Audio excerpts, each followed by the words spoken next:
So there's an easy mindset to fall into of, if I just made this amount of money, I would be happy. Or if I had this amount of money, I would be happy. But even research shows that that's not really how happiness works. So today, hopefully you're going to learn 3 easy ways to break the I'll be happy when cycle so that you can find joy in the present. But before we jump in, make sure to like, subscribe, and share this episode with a friend.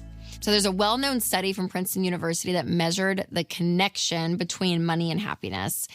And the findings suggest that emotional well-being, aka happiness, doesn't increase much beyond an income of $75,000 a year. Now, when the study was done, and if you take inflation in today's dollars, that would be $100,000 income.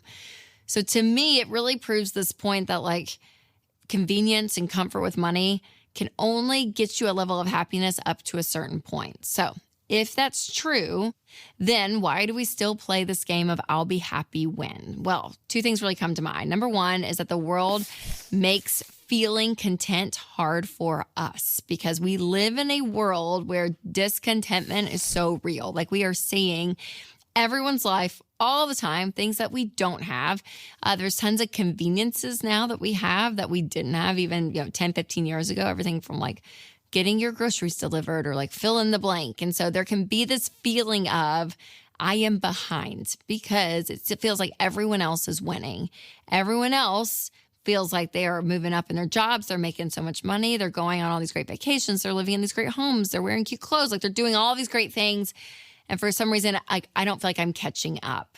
And so what is so key to remember is like the world of marketing and online and social media and all the things together is going to make you feel discontent if you don't put the blinders on and not have a level of security and gratitude for where you are currently. Because that feeling of, oh, I'm so behind, and if I just had X, I would be okay. But the truth is, money and stuff, it just magnifies who we are. And so if you can find that contentment early on in life, it is so, so important.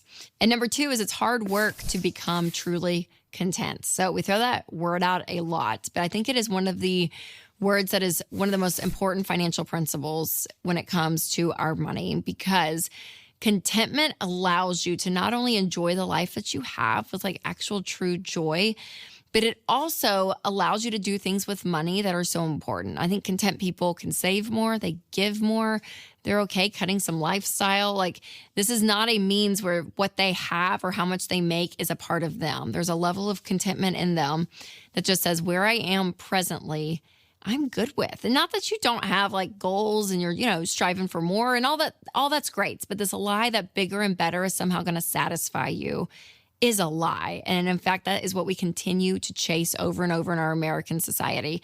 And also like you go with you and remembering that if I just had this, everything would be better. I would be happy if, X, Y, and Z were to happen. And the truth is that's not always the case. And I felt this when we were building our house. I'll never forget. I was pregnant with our 3rd kid. I had one in a high chair, one sitting up, and it was dinner time and stuff was just like food was everywhere. One kid's like, I don't like this, and I'm just huge and pregnant. And I'm just like, oh my God. And we were building a new house in our old kitchen. Like you couldn't open up the oven and open up a drawer. Like it was a very tight kitchen. And I remember being like, I just can't wait to get to my new kitchen. Once we get to the new kitchen, everything's going to be better.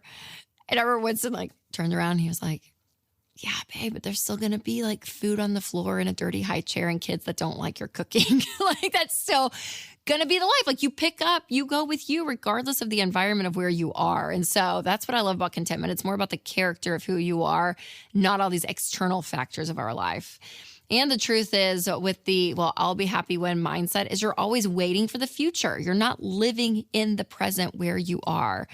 And once you get there, you get to that income or that amount of money or that car or whatever it is, then the goalpost just moves. And it's like, then the next finish line is out a little bit. And then you got to get to that. And you got to get to that and that and that. And you just keep living this life where you're just trying to get bigger and better. And again, it's exhausting. It is exhausting. And so that idea of contentment is so, so powerful with being joyful with where you are now.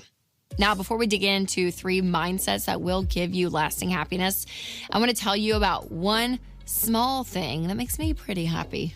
and that is Delete Me. Yes, Delete Me is an incredible service that goes in and removes your information from online data broker websites, because you don't realize it, but so much of the information you put out online then can be sold to other companies, and then you get spammers and scammers, and it's just so annoying. So Delete Me goes in and deletes your information from the internet. So you can get an annual Delete Me plan for 20% off, which comes out to just $9 a month. So go to joindeleteme.com/Rachel or click the link in the description. All right, so let's reverse this I'll be happy when and practice these 3 things. Number 1 is gratitude. Recognizing the blessings in your life is so key. So you may not have everything you want right now, but there are things in your life you can be grateful for. So focusing on that. And studies have been done. People that wake up and write a gratitude list of 3 things they're grateful for, truly the brain chemicals in their body, it's amazing what happens from a chemical standpoint, physiologically, that people have more joy and more peace when they are grateful. And so gratitude is huge.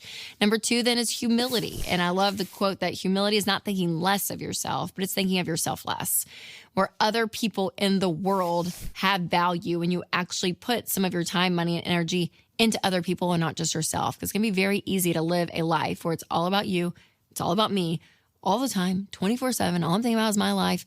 And then when you kind of set that down and you're like, no, maybe life's not all about me. Maybe it is about giving and serving. There's a level of joy that comes with that and that humility.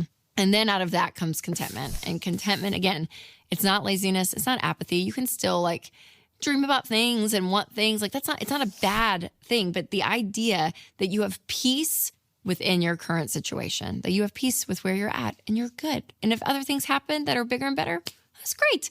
But you don't need those things to satisfy you. But contentment is so huge in our I would be happy when culture. And I wrote the contentment journal about this because contentment is something that I for sure struggle with when it comes to stuff and money and all the things. And so it's a 90-day journey that really focuses on gratitude, humility, and contentment, because the emotional side of money, you guys, it is so, so important.